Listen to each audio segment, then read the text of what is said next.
guys, it's Lauren Yates from Rave It Up here, and today we're going to be chatting over Zoom with American actor Kenny Johnson.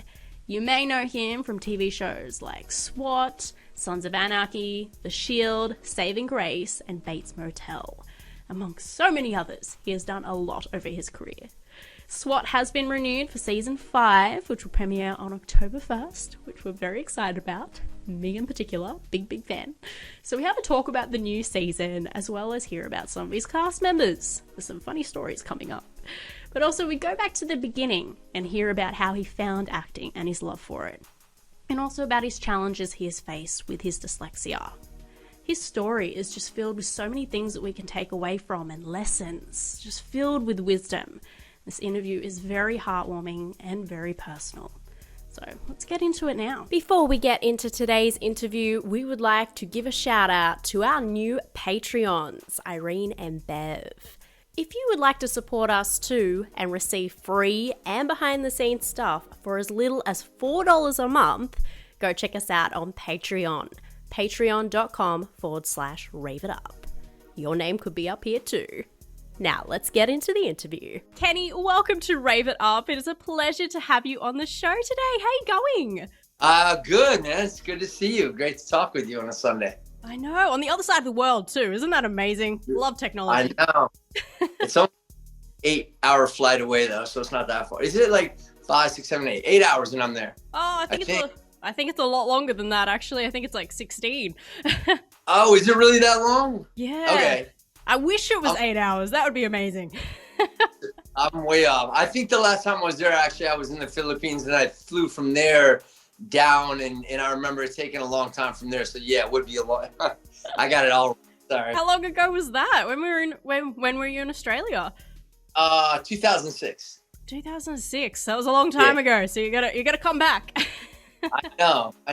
So we can do an interview in person. That would be awesome. That would be great. We went to Sydney first and then down to Melbourne and spent New Year's there and then back to Sydney. So it was really cool. It was definitely. Well, I'm in Sydney, so you've been here twice, so that's great. Yeah. Now, since this is your first time on the show, we'd love to get to know you a little bit better, and I thought it would be a great idea to start from the beginning, if that's okay, to get a good idea of how you've made it to where you are today. So I'd love to know, were there any other careers that you wanted to pursue when you were younger? You know, obviously acting, but I also heard when you were in college that you loved sports and you did a lot of basketball, baseball. Did you want to go down that sports path as well as a career, or are you a little afraid of injuries that could end it all? No, that was my dream. I always, since I was a little kid, watching the Olympics, and then I got really competitive into sports. And high school, my whole goal was to go to college, and I got a scholarship to play baseball and football. So I went there, and I played, but I realized baseball I was really good. I could throw the ball about 91 miles per hour and had a really good drop ball. Football, I was a little too small, and the athletes' level was just so much higher. And I realized that, my love was football, but it wasn't going to be there because I realized there were guys that were like 100 pounds heavier that could run faster and were like just crazy and fearless. So I'm like, all right, well, that's not going to be football. And baseball, I wasn't in love with. So I kind of trickled off into trying to figure out what I wanted. So I think I got into corporate fitness where I was going to train people. I go to corporations and be like a trainer at a corporation, but then I didn't really dig that. So I changed to psychology.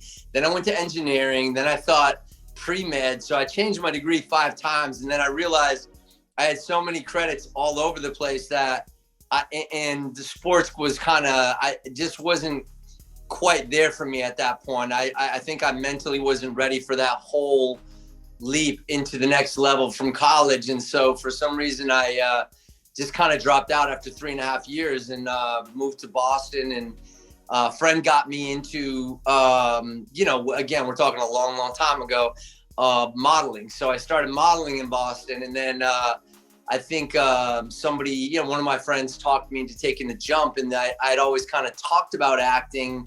Why don't you just go to LA? Like I never acted, never really knew anything about it, but I just had $500 in a plane ticket. So I got on a plane one I think it was Friday, somebody suggested it. And Monday I was on the plane and I just came to LA and figured like, well, I'm not going to die if, you know, I'm going to run out of money probably, but LA's got nice weather. And I figured somehow I would figure out a way to, you know, survive. And so it became that became my thing. And when I came out here, you know, I was homeless for a little bit. I worked at a Jack LaLanne's, which is a health spa.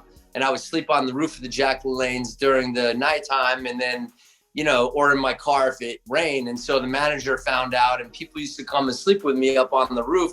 And there was such a freedom to it at the beginning because you have all the stars, you're out in the open, you're on this roof, you have nothing but dreams. Like you have no money, you like, you know, you only have enough for the next day, but you have all the dreams in the world and you're young. And I just felt like, you know, that was one of the most like exciting times because the world was before me and I could just try anything or do anything. So I put my mind to the acting and, you know, I had modeled actually for like a few years, probably 88 to about 92 or 87 to 92 in LA.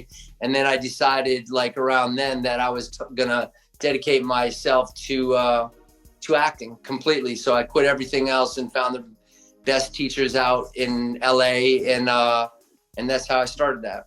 That's fantastic. I love asking that question though, because it really just shows how far you have come and how hard you've worked to actually achieve your success. You know, it really opens the eyes up to our audience, which is great. And that must have been a really big change for you, because didn't you grow up on a farm as well?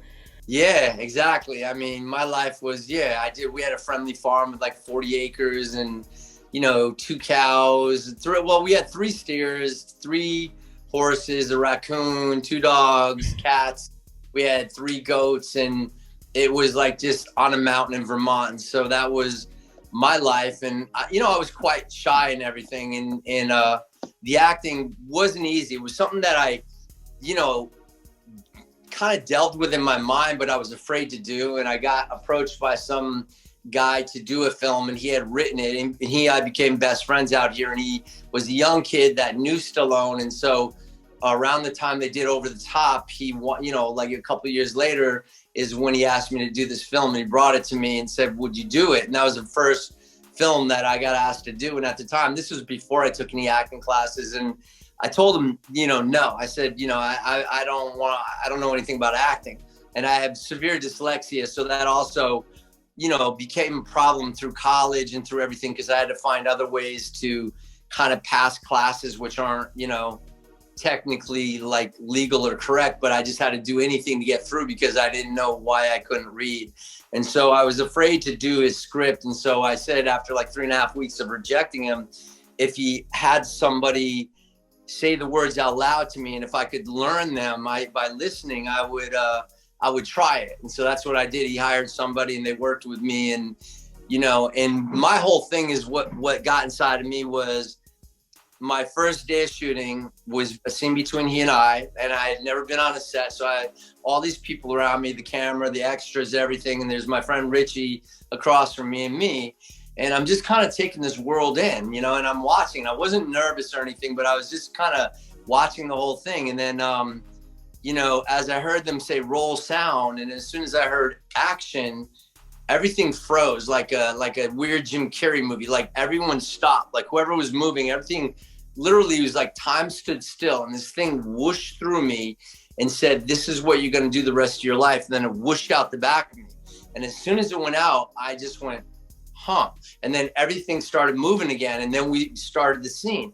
And that was the thing that kind of stuck with me, that it felt like a God voice or a truth that, you know, I've had it a few times in my life, and every time it is so spot on. So I couldn't deny it. And so that was the thing that made me seek out the acting teachers. And I had a lot of personal things. So, you know, I was going to therapy and doing reading every self-help book and trying to just reprogram the way I thought about me and myself and life and things I had gone through to be just, you know, more on top of having a positive way of putting something into acting, you know? Yeah. And that whole time stood still thing, that is just a pure example of that's what you're meant to do. That is your passion. You found it, and it was like a light bulb moment. Yeah. That's incredible. I've had like probably 6 or 7 times, and exactly what's been like filtered through to a pinpoint is what's come true. And I get a lot of premonitions, which sounds weird, but when I'm very clear during the middle of the day, things come to me, and everything that's ever premonition that's happened. I had one at 4 years old, and a few in my 20s and 30s and 40s, and everything to a T, with the people, the names, the place, the thing come true exactly. This is way before they happen. So when those voices, for me, when those like kind of whatever's go through me, I don't know what to call them, but I listen, you know, because I know truth from not truth. So very spiritual. I love it. Kind of, yeah. Yes. That's how I approach.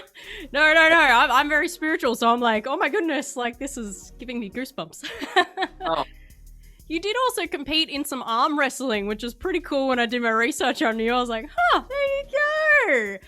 And you're a former champion as well, so the big time. Well, your Aussies got me into it, yeah. Oh, really? This guy, there you go. Yeah. Oh, yep. Proud. No, I'm telling you, this is like the weirdest story, but you know, the same guy who wrote this script worked at the Jack LaLanne's, right? He was a trainer also, trainer / actor, whatever.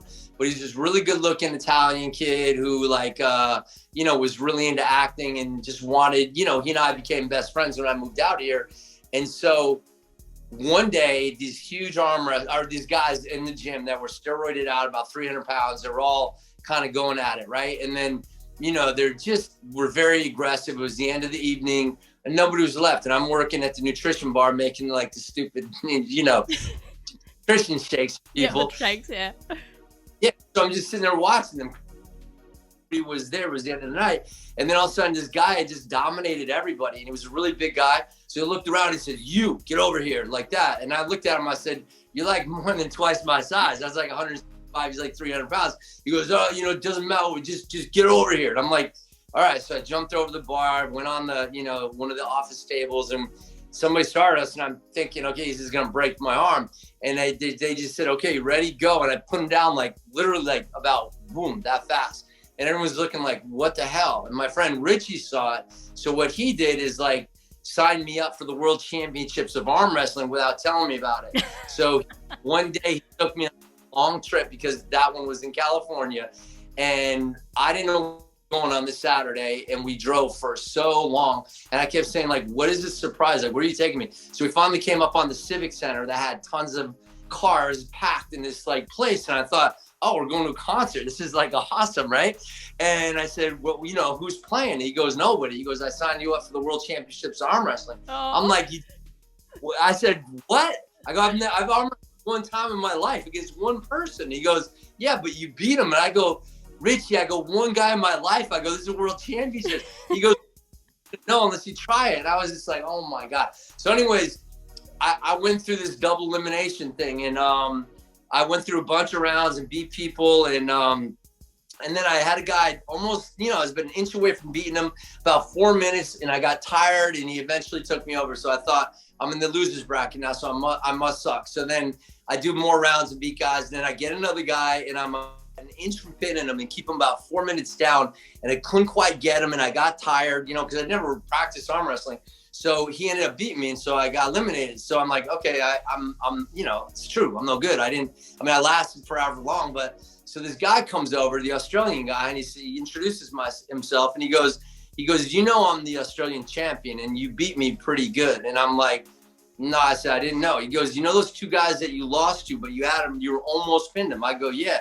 He goes, that was the number 2 guy in the world and number 5 guy in the world. He goes, have you ever arm wrestled before? I said, yeah, I'd get emotional, but I said, no. And he goes, please let me train you. You know, he goes, because you obviously, you've got this amazing talent. Will you let me train you? So he actually was from Australia, living in Venice, and it's Heath Ledger's uncle.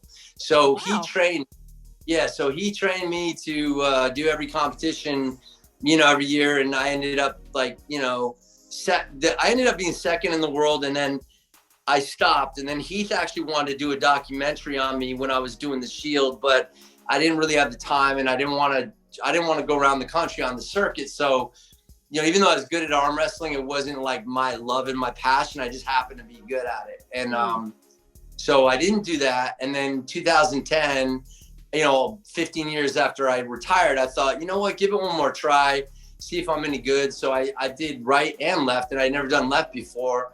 And I ended up third in the world. And the next year, second and third.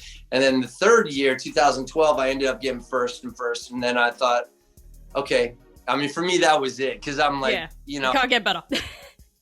I mean, and I didn't feel that, I thought I was going to feel this like, oh my God, this is like the best thing ever. But for some reason, I didn't feel anything. I felt like completely empty. And for me, I'm like, as soon as it happened, I got on the podium and I'm like going like, I feel nothing. I go like, this is it. I've been doing this all these years and now I won. And I go, I feel nothing. I go, damn, it's like, yeah. So I knew, obviously it wasn't my love. So I want it to be for the guys that love it, Yeah, but it makes for some good stories for interviews, and you can say you're a world champion. Yeah. But acting, that's the real love, and we're so glad you've stuck with it because you're freaking amazing. And I want to talk a little bit more about the acting very soon, but I actually want to go back to your dyslexia, if that's okay, because this is a very positive show and all about, showcasing how much hard work is involved in these really cool jobs, the people we look up to. But it's so rewarding, how all these people I interview just love what they do. They're so passionate about it that all the hard work is just totally worth it near the end. But also just kind of to show the rewarding side and, to never give up. And for something like dyslexia, you were diagnosed, in your 20s, so pretty much your whole acting career, you've had that big challenge. But, you're a pure example of never giving up, and you can still do it, It's, it's fantastic. So I really wanted to know, you were talking about that you get people to read the scripts out loud, which I think is just such an interesting way of doing it. But obviously you can't say, when... Yeah. For me, I'm a very visual learner, so I love to visualize the words, but that would just confuse the hell out of you, wouldn't it? So how does that work for you? And does your wife help as well, with also being a fellow actor? Does she read the scripts out loud, or your daughter?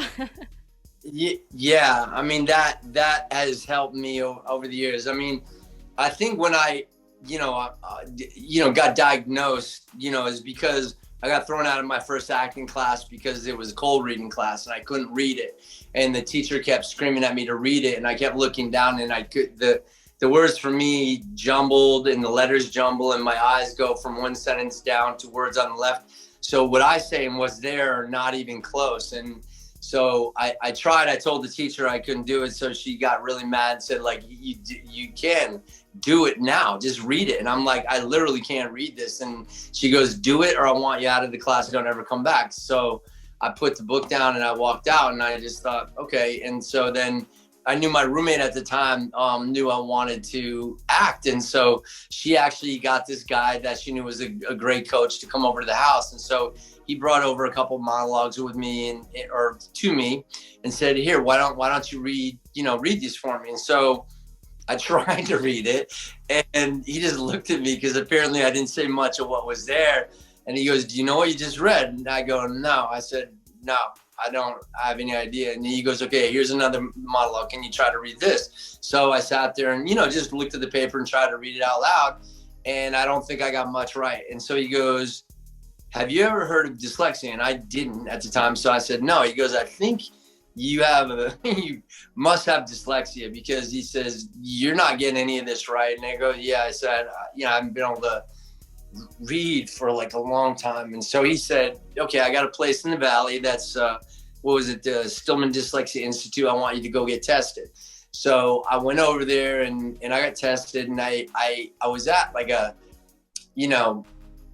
I was severely dyslexic, not only with reading, but also listening. So they do test on your ears and they have a whole philosophy about if you walk too early or too late in life, your equilibrium gets thrown off. And then if you're right ear dominant to listen to information coming in, it passes through these spheres in the brain and you kind of get the message and respond quicker. And mine developed on the left and not the right. So I was missing about 34% of what was being said to me and I would have to make it up in my head. So I I knew I didn't understand people a lot, and I would always stare at the ground or something else to concentrate when people talk to me, because if I looked at them, I couldn't understand what they were saying. So that kind of made sense. And my reading level at the time was like at a second grade reading level. So, here I was, it's embarrassing, but yeah, like 22 at the time or 23, and I'm at that level of reading. And so,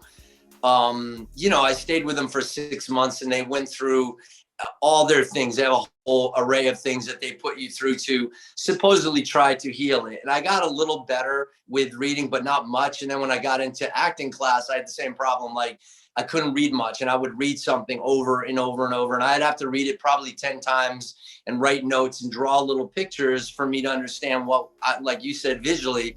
I would have to do these things and draw like cartoons so I could kind of get what it said. And then by the 10th time, I think I could understand what was there. And then slowly I would have to go through the words until I connected them to make sense. So, when I got into acting class, and I know they tried to give me stuff, and if I didn't have enough time, I would just suck and I would not do what was there. I wouldn't say what was on the page.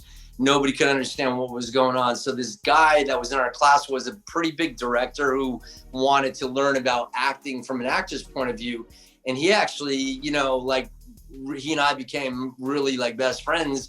But he said, "Do you have dyslexia?" And because he goes, "My wife does." And there's this doctor, Moses Albalas, and he's a wonderful guy, and he specializes in dyslexia. Would you go meet with him? So I did, and I worked with him for 2 years, like every day for 2 years. I was trying to go through everything that he has to help read better.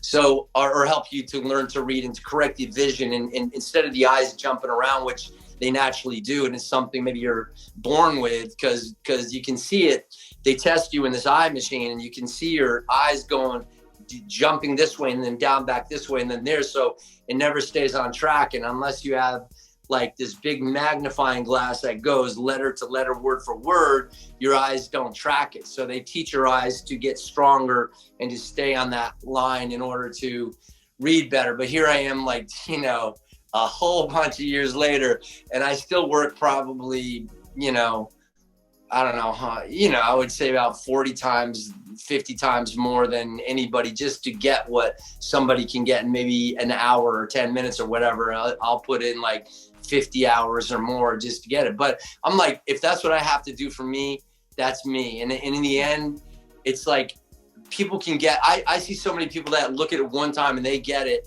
But sometimes what they miss is, like, I think I have to work so hard at trying to do so much information and research around the subject matter and understanding what's going on in the scenes for it to click in more. So the more work I do on it, the more it starts to click in, then it gets inside deeper. And some people make the mistake where they're quick learners, but there's no depth to what they do. And then it feels like when I watch it and I'm acting opposite of them, sometimes I just think like they did no homework on this. They did know nothing on it, where, I write notebooks and I write, biographies every night. I'll get home, like from doing The Shield, after a day, and I'll write 20 pages of like freebasing what my character thinks, because I want to keep them alive and in the thing. So when I show up to work, I don't feel like I'm ripping off the character or the people watching, So it's good. It's good in a way. I mean, it's like, it's a, yeah, I mean, there is, in my life is like, I grew up, with a dad who was very, dominant, stubborn, hitting, meaning, choking, just not a nice person that kind of made me feel way down. And so I figured if I got that kind of rejection from him, no one in the industry could bother me. So the more people said no, and he sucks, he's not good, he'll never do this, he'll never do that, it never affected me. I thought, I'm on my own path, and I could see, like, in the ethers, like, me being born and coming down, and these spirits and writers, and I kept seeing it all on this plane on earth, and I go, I'm supposed to meet at some point at the right time. So for me, it wasn't about I have a timeline, I have to be successful or good, otherwise it's over. I just thought, it's God's space and time. I just got to keep working on myself and get ready for when it does happen. And I got to be interested in, I think it really was important for me. Like, my first acting teacher would always say, like, what you say is important, and be careful about the work you pick, because people only remember the last job you did. So I've been really careful and picky, and like, would maybe audition 4 times a year, where everyone says you're never going to have a career. You get, people audition hundreds of times every year. They hope to get callbacks. And here I'm saying no to everything, because I'm like, I need to find the thing that speaks to me, because I think if I'm here for this reason, it's got to be truthful. Otherwise, why do it? Like, that would be a lie to myself. So everyone says you're crazy, you're never going to have a career. And for some reason, things just keep coming, one after another for like 24 years. It's like been weird.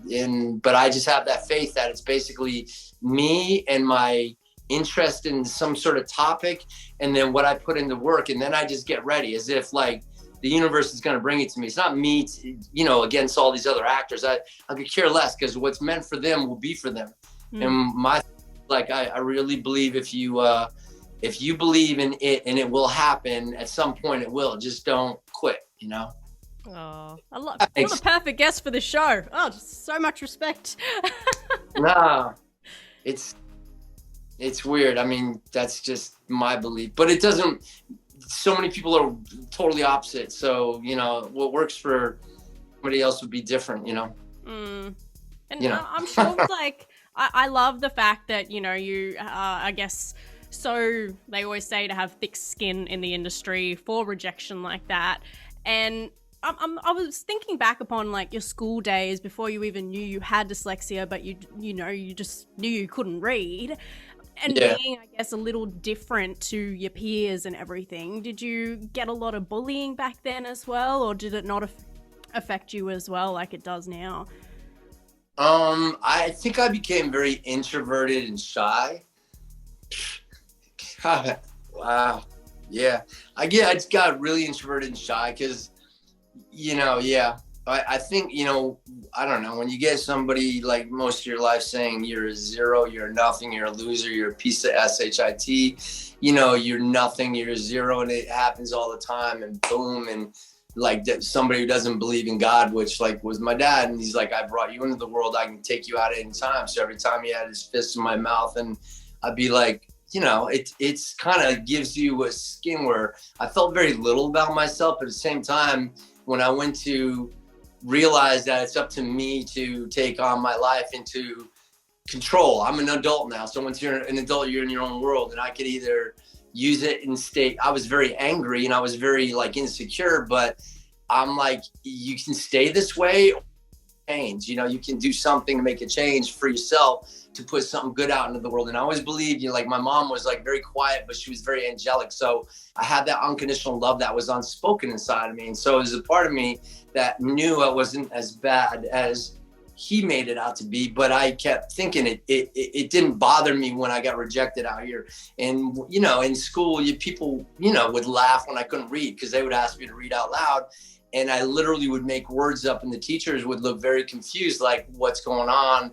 And I would just sweat and turn bright red. And then I just remember everyone turning around, just laughing like a weird movie, and I just thought, I don't know what's wrong with me. It's just, it was, but I played sports, and that was my escape. And I connected with some people there because I was pretty good at it, and I always wanted to get better. And so that kept me socially connecting with some people. But otherwise, throughout high school, I just had 1 or 2 friends that were like best friends, and they were rejects in school. Not rejects, but kind of the outcasts, or the people that, people didn't think there was something wrong with their families or them.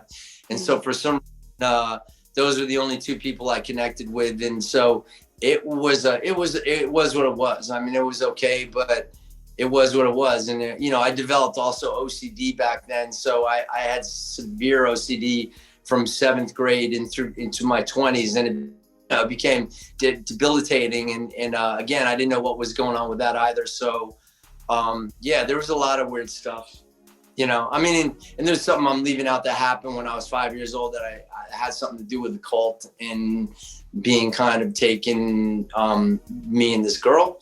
And something happened in that time period that was an overnight thing, and it messed me up, I think, for a while, because between that and then the way my life was at home, it just sort of was very just not connected. Maybe the soul was fragmented a bit. And so, it took me a while to bring everything back together. And once I did, is when the universe said, okay, it's time now. I remember being in the middle of Riga, Latvia, in the woods, rolling in the dirt because of these things I thought that were inside of me. And then I just said, no, like, it's done, no more. It's like there was something that gave me this, I don't know, like it was almost like God coming in saying, you know what, I'm more powerful than everything. You say no, I'm allowing you to say no.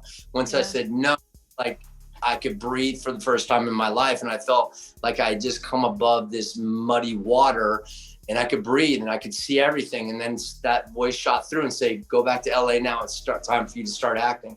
And so I realized, my life was not going to be about being a victim, but I found I'd done enough work myself, and I finally empowered myself to know that I could go forward. And if I got to lead in a series or something, I wasn't going to die, because that was a fear too. Like, what if I got it? I was scared to death. And once I realized, what's the worst thing that's going to happen? Am I going to die? I'm like, no. Then it's just like, then stop with the excuses. And I had also done enough work on myself where I could filter things that had happened to me through characters, but in a positive way, and never letting anyone know what happened to me in life. And so, it all kind of happened in that moment in the middle of the woods and outside of Riga, Latvia. And I got on the plane, went to Sweden, saw one of my grandmothers there. And then I flew back, and within probably 3 months, all of a sudden I booked a series regular and 3 big films. And then just everything kind of just took off. Meant for so much greater in life, weren't you? Once that happened, life just became amazing, didn't it? It did. Your story has been giving me goosebumps. Like, I hope everyone else really resonates with this. It's the great thing about your story. There's something everybody can, take and kind of learn for themselves as well. So thank you. I really appreciate you sharing your story. I know there's parts there that just weren't easy to talk about, but thank you.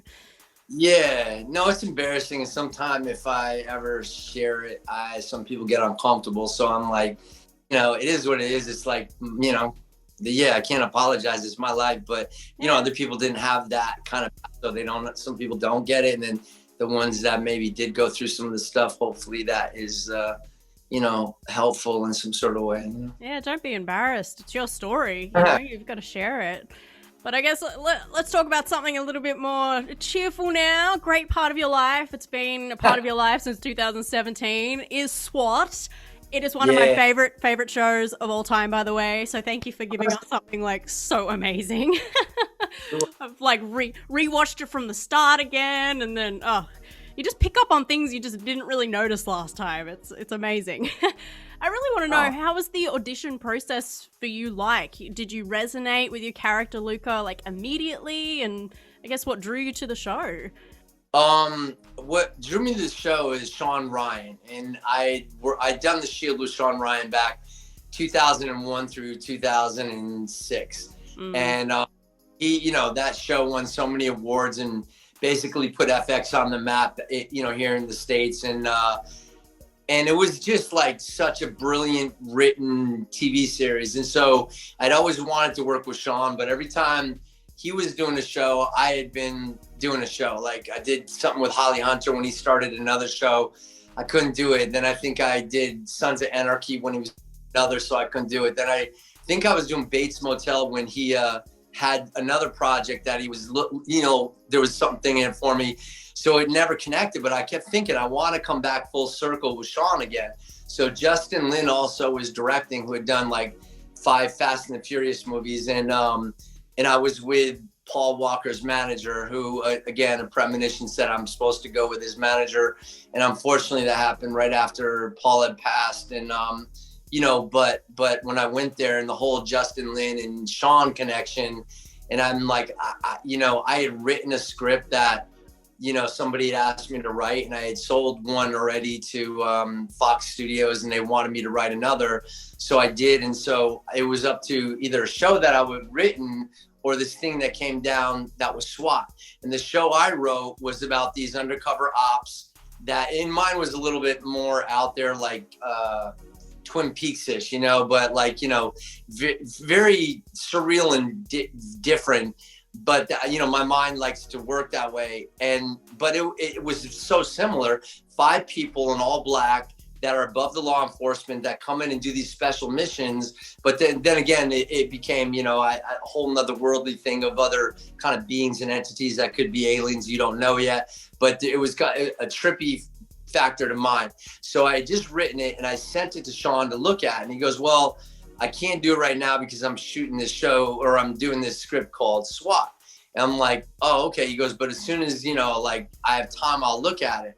And then I think my manager said something like, man, you'd be perfect for that show. So I just wrote down SWAT, Kenny Johnson, SWAT, back to him. Just those words. That's it. And he wrote to me, I know, I got you. And that's all that we said about it. And then he told me that I was coming in, and my manager said, no, you're going to come in and read for Sean and for Justin Lin. And for this part, they said of Deacon, right? So when I met Luca, to me resonated because he was you know, it just seemed to be my energy, my language. And I thought, oh, Luca's perfect. But when they called me in for Deacon, I thought, this is weird, because Sean says, no, this is you, just be yourself, you're perfect for it. So when I came in the first time, I read for Deacon, and I remember coming in there and Sean turned bright red. Like, I thought I was embarrassing him, but I didn't realize that they had called me in for the wrong role. So I kept reading, and I was frustrated. And those guys were like trying to go to lunch. It was around 2:00. And I'm like, look, I'm not effing moving here until I get the scene right, because this is pissing me off, man. And they're just sort of, I remember Justin laughing at me. And then, you know, and I was trying to get Deacon's energy down, and it just wasn't really happening. So I finally got through the scene. You know, I mean, I had done the scene a bunch of times, but I thought I did the best I could. And then finally I started leaving. I turned around and I think, whoever effing gets Luca, I'll go, you let me come in. I want to kick his ass in arm wrestling, because this is bullshit. And then I just walked through, and I thought, you know, that's it. And then I just remember my phone fell in the water, so it broke. So I got a new phone, and then I think it was 10:00 at night. The new phone got turned on, and all these messages from Sean and from casting. I thought, oh, what's this? And so it says, call as soon as possible, call. So I called Sean, and he says, listen, they messed up today. You were supposed to read for Luca, and they called you in for the wrong role. I don't know how casting got it wrong, but I want you to come back in if you would be so kind. I didn't mean to F up, or they screwed up, but if you'd be so nice, we'd love for you to read Luca, and we're going to send you over the sides right now. So I said, okay. So I had like 5 days with that, and I came in, and it was a lot. There was a lot there, but I worked with Justin on that, and you know, a bunch of times. And then Sony had to clear me in CBS, and so I think Lena Esco and myself were like the first 2 that were actually cast for the show. You know, and then Shamar after that. They were trying to figure out who they wanted as the lead. And I remember Sean asked me about Shamar, who I had met when I was just started out acting, and we had this very connecting bond. Like, it felt like we were brothers or something. Like, we knew the same friends. You know, we were I remember Paramount Studios, and we were staring at each other talking all night. It was right before we started acting, but we were talking about it and kind of like dreaming again. And I thought, this is so surreal. And I kept looking over at him thinking, like, he reminds me so much of me. Like, right now, this is like when it all began. You know? And then all these years later, you know, we get cast in the same show together. That's amazing. So, meant to be. Absolutely meant to be. And it's so great to hear that you and Lena were the first to be cast, because I think you guys are, as you said, Luca's just perfect for you, and Lena is just perfect for Alonzo. So amazing. I do see on Instagram too, there's so much training involved for this show, which doesn't surprise me at all, because you guys look just so realistic on screen. You're always like, even, you know, whenever you have teamwork, you know, you're just so in sync. So it doesn't surprise me. But were you immediately good at the training, or was that like a really hard part of the job for you? I mean, I grew up with, you know, like guns in Vermont. So I knew how to shoot pretty And well. the And then Shield, I'm guessing. the Shield and Saving Grace, I was cops on those, and we had the same tech advisor there that I would go out and gun shoot with him at the range. And then so I played, different kind of, well, in Pensacola Wings of Gold, I was an F-18 fighter pilot. So everything to do with covering, the military, I was kind of really pretty good at. So the physical part of it, I was training with Justin Lin, Justin Fortune, who's Manny Pacquiao's strength and conditioning coach. So whatever he put his champions through, he would put me through the same workouts. So physically, I was ready, and with the training, I was comfortable.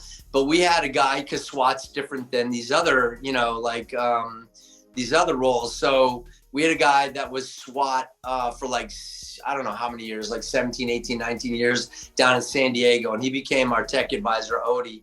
And he was like a drill sergeant. And we had a guy that was also, military special ops, that taught us at the beginning too. So we had two guys grilling us about everything and screaming at it in repetition over and over and over, and screaming with anything. You hold your gun wrong, you accidentally lift it up, or you cross somebody. He would get everybody on everything. And he just, wanted it slow and smooth to him. And it's like move and sink like a snake. And the more, yes, liquid. Flow like water. I mean, once that happens, it becomes so kind of beautiful to do. But then when you see it on TV, it becomes like, I've seen the real SWAT guys, and we're lucky because we don't really have people shooting back at us that are going to kill us. They do. So when you see them a little jumpy and not as smooth, it's because that's the real deal for them. For us, we get to do it and, look good because we have somebody screaming at us all the time. And I'm telling you, Odie is the show. Our tech advisor is it. And he will pull us in and chew us out in the third season because he thinks we're getting sloppy and we're not doing this right. And he will literally make us all, during our lunch hour, during breaks, go through stuff over and over again, because that's his job. So the more he does that, the more we realize we want to make the real SWAT proud, and we want to do the best we can, Which you do. Yeah. Clapping for you. Yeah. And it must have been really emotional when your daughter got to be on the show and she played the little girl that you helped with dyslexia. Does your daughter actually have dyslexia in real life as well? I'm probably not at liberty to say, but she's a good reader. She's an amazing, she started acting when she was 5 by her choice.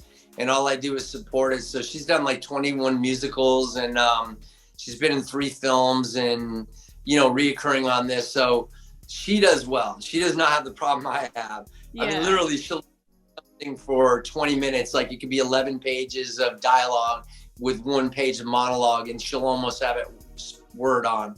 But it must have been so emotional for you to have, you've had dyslexia for pretty much all your life, to actually have that showcased on the show, one of the many amazing topics that, the show has been able to actually, showcase, I'm going to call it. Yeah.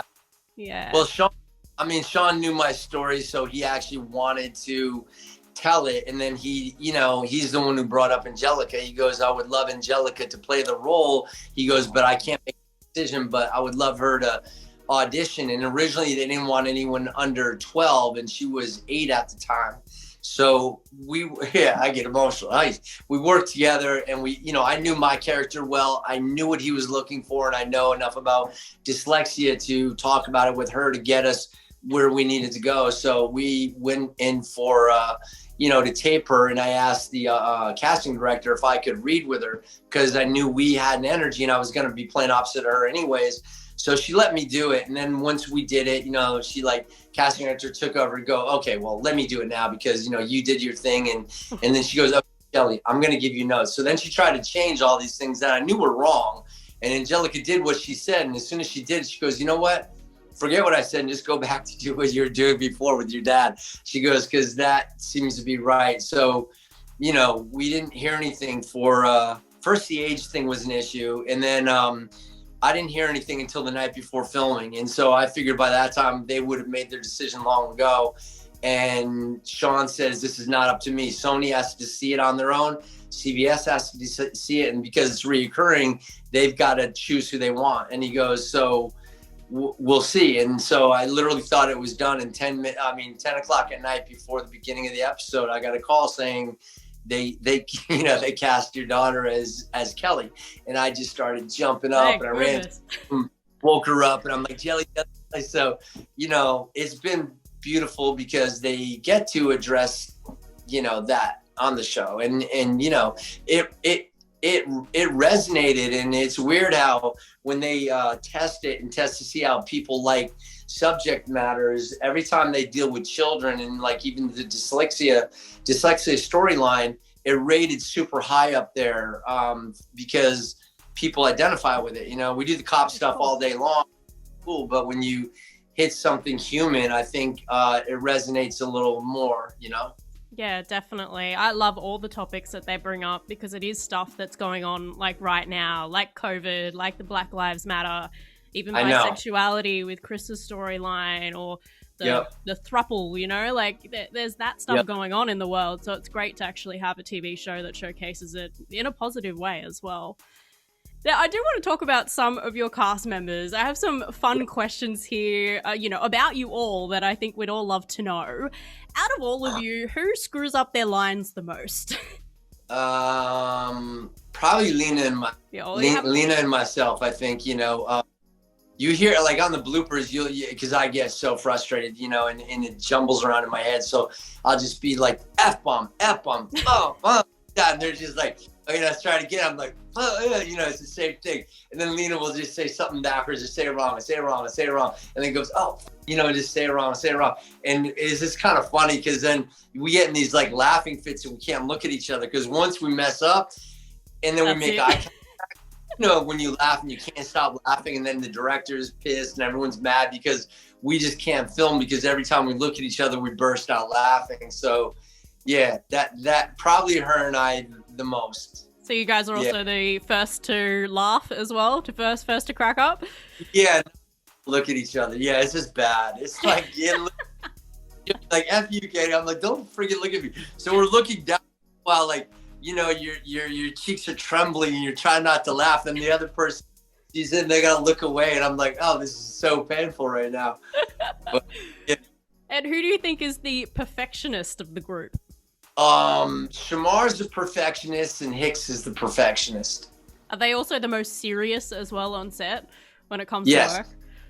Yeah. I mean, playful outside of it. Well, Shamar's definitely way playful when he's outside of it. But then when he acts, he puts on his acting face and becomes like, more tunnel vision and like serious. So yeah. He and Hicks the most. I mean, when I try to mess with Hicks, he gets a little perturbed or angry with me, and then we get into it. We've known each other for a bunch of years, so I was thinking like, what is this going to turn into a fist fight? Like back in the day way back when we played ball against each other, because he's very physical and very athletic, and even though he's older now, back in the day he was somebody you don't mess with.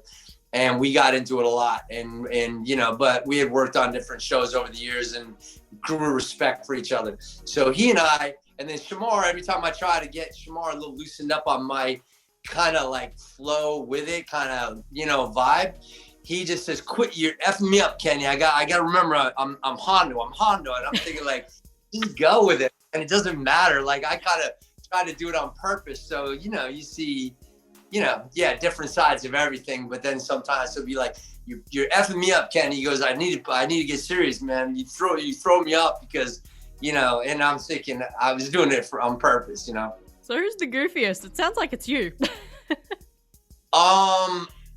Yeah, well, definitely. I think Hondo, Shamar thinks I'm the most out there. Like, because he doesn't get where I come from sometimes. So he's a little weird.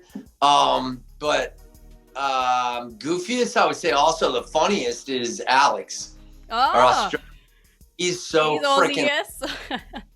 He is brilliant.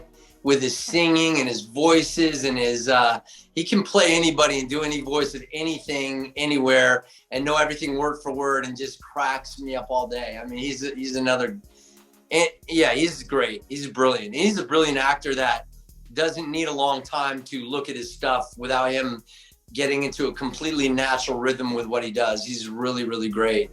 Oh, when he eventually comes on our show, I'll have to get him to do some cool voices. He will. Yeah, he's funny. And my last question, who do you think could easily be a real SWAT officer? Easily be a real SWAT officer. I would say Hondo or myself. I was going to say, you can say yourself. It's okay. Yeah, Hondo or myself. You know, yeah, definitely. That's really cool. And congratulations are in order, and really exciting news. It has been confirmed that we will be getting a season 5. Woohoo! Yeah. Premiere on the 1st of October for everyone watching. Yep.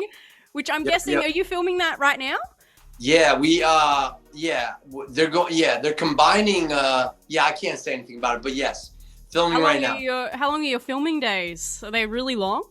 They're going to be, I mean, last year was like 12-hour days. This year, it seems like just cram more into less time because they had to do budget cuts and the whole COVID testing throughout this season, so they've had to make adjustments. So we're going to be going a little faster, and the scripts are coming out a little later than normal this year because of this whole change of things. So yeah, COVID's definitely changing everything, isn't it?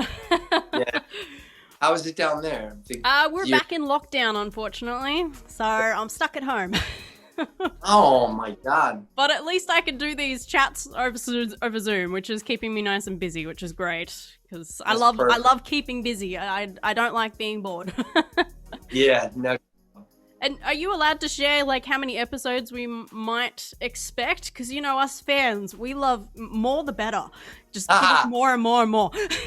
Same with us. We have 18 scheduled. Oh, possibly we could do 22 if they decide to order more, but right now it's 18.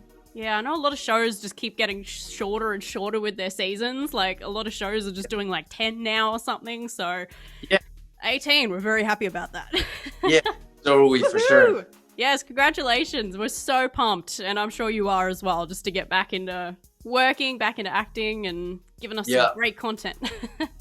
Right on. I'm so glad you like it. Oh, I love it. Absolutely love it. As I said, one of my all-time favorite shows. I'll just I'm getting my boyfriend into it now too. I'm like, you have to watch this show. It's freaking amazing. Like really well written. It's action-packed. Good-looking guys, good-looking girls. Like, what else can you ask for, right?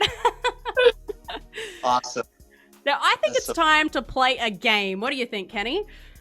I'll play. I probably. Yeah, I'll play. Sure, I'll play, yeah. And then we will finish up. But we have a legendary game here at Rave It Up called the 2-minute hot seat. So it only takes 2 minutes. And what I do is I ask you various questions, and you just have to pick your preference. So it's like dogs or cats, singing or dancing. And you have to answer as many questions in 2 minutes as possible. And then we'll see where you sit on the leaderboard up against everyone else that's played the game on the show. Yeah. So you're the first SWAT actor on the show, but, I'm working on some of the others. I have the guy that plays Mumford coming on very soon. He's agreed. He's great. So maybe, you can set the bar nice and high for them. How's that sound? He's smart. I get a lot more. All right, let me get my stopwatch. And because we're over Zoom, I'll give you like an extra 15 seconds. Just to be, oh, he's boxing. He's ready to go. Yeah. Get that energy up. Well, you've kept it up the whole time. I'm very impressed. All right, are you ready, Kenny? Ready. Okay, 3, 2, 1. Facebook or Instagram? Instagram. iPhone or Samsung? iPhone. Apple or Android? Apple. Rap or rock music? Rock. Rock or pop? Pop. Pop or country? Pop. Beach or mountains? Beach. Beach or pool? Beach. Sun or rain? Rain. Skiing or snowboarding? Skiing. Comedy or action? Comedy. Blondes or brunettes? Brunette. Sweet or salty? Sweet. Sunglasses or hat? Hat. SUV or convertible? SUV. Mac or PC? Mac. PlayStation or Wii? PlayStation. Clean or messy? Messy. Singing or dancing? Dancing. Dogs or cats? Dogs. Italian or Chinese food? Chinese. Summer or winter? Summer. Kim Kardashian Summer. or Scarlett Johansson? Scarlett Johansson. Johnny Depp or Will Smith? Johnny Depp. Mall or online shopping? Online shopping. Cinema or home movie? Cinema. Ice cream or gelato? Ice cream. Cake or cookies? Cake. Cookies or cookie dough? Cookie dough. Family or friends? Friends. Christmas or your birthday? Christmas. Night or day? Night. Bus or train? Train. Straight or curly hair? Straight. Eye color blue or brown? Blue. Vampire or werewolf? Vampire. Texting or calling? Texting. Los Angeles or New York? LA. Friday or Saturday? Saturday. TV or movies? TV. Coffee or tea? Coffee. Snow or surf? Snow. Harry Potter or Twilight? Harry Potter. Family Guy Oh, or Simpsons? Family Guy. McDonald's or Burger King? McDonald's. French fries or chips? French fries. And we're out of time. Wow, that was a lot. And I'm guessing you meant when was it Harry Potter or Twilight? I think I asked, and you were like, "Oh no." Both, but I've probably seen Harry Potter a lot more than Twilight, so I'll stick with that. So that's good. And Yeah. Christmas rather than your birthday. I did see as well. You just had a birthday. Happy birthday on the 13th. Christmas is happy for everybody, so it's like you can't beat that. I know. I love Christmas, which is an amazing time of year. How many questions do you think you answered in that time? 30. Ooh, close. You've answered What? 46 questions. That was my 46. My lucky number. Lucky number. It's my lucky number. It was my number that I played in football in high school and college. Yeah. Oh, meant So- to be. And you're Yeah. sitting 41 on the Rave It Up leaderboard at the moment. We'll just have to have you on again. Hopefully, maybe in the future, come to Australia and we'll do it in person. We'll smash through it. Yeah. You gotta talk faster. I couldn't. So you cut out in a couple of them. I'm like, I didn't hear what you said, but Yeah, you cut out a couple of times too. Internet. Or- 41's not that good. Oh my God, shoot. Got to get better. It is harder when it's over Zoom, but you know, we tried our best. It's still a lot of fun though, isn't it? That's Great good. way for people to get to know you. That was fun. That was Well, awesome. we are Thank- unfortunately. You're welcome. Unfortunately, we're getting to the end of the interview though. But as a Yeah. closing statement, and was probably the most important question, knowing What's what that? you know now, what would you tell your 14-year-old self? Oh my God, my 14-year-old self. Just hang in there because you know, life will change.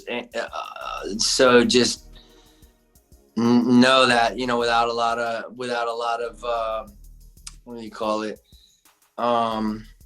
To say, without a lot of things to push against you and probably hardships in life, you're never going to know the good things in life. So, you know, negatives are always not a negative, that you can learn and grow from everything. So just hang in there. Don't be so hard on yourself. Because I know being a 14-year-old is such a vulnerable age where everything, you know, changes with hormones and insecurities and things like that. And just know that you'll get through it. And when you do, you'll become just such a more beautiful human being. So just, you know, don't be so hard on yourself. I mean, because I know it's hard, you know, to tell any 14-year-old that, because they're in it and they're living it and feeling it. So you can't make, but if you hope to set I don't know. I mean, I always try to be an example. You know, if you walk the walk, then people will see that. And hopefully they'll be like, maybe I can try to be like that, but you know, and they never know what you've actually gone through in life. And so I just hope people hang in there, because I know a lot of people struggle and they have nobody to talk to and no help. And all they have is their head that goes a million times a minute with these negativities, and it's really hard, you know? I mean, it's hard for any child or anybody at that kind of age. Yeah. Hopefully this interview will help. Yeah. Yeah. That was a great answer, though. You know, we've have a book with all those answers in it now, and hopefully when we do another one, you could be a part of it. That was an amazing answer, so thank you. Yeah. Oh, it's got me thinking now, hasn't it? No, I thought there were more questions, so I was ready. Well, thank you so much for coming on the show today, Kenny, and giving us so much of your time. Like, I really, really appreciate it. I appreciate it. Thank you for having me. You're very welcome. And come on the show anytime, all right? Just consider it your second home. We can chat about anything. Yeah. And if you ever come back to Australia, please let me know. We'd love to meet you in person. Okay, that'd be beautiful. Yeah, we'll do another chat. Won't need to be as long next time, you know? But, you know, I love my long interviews as well.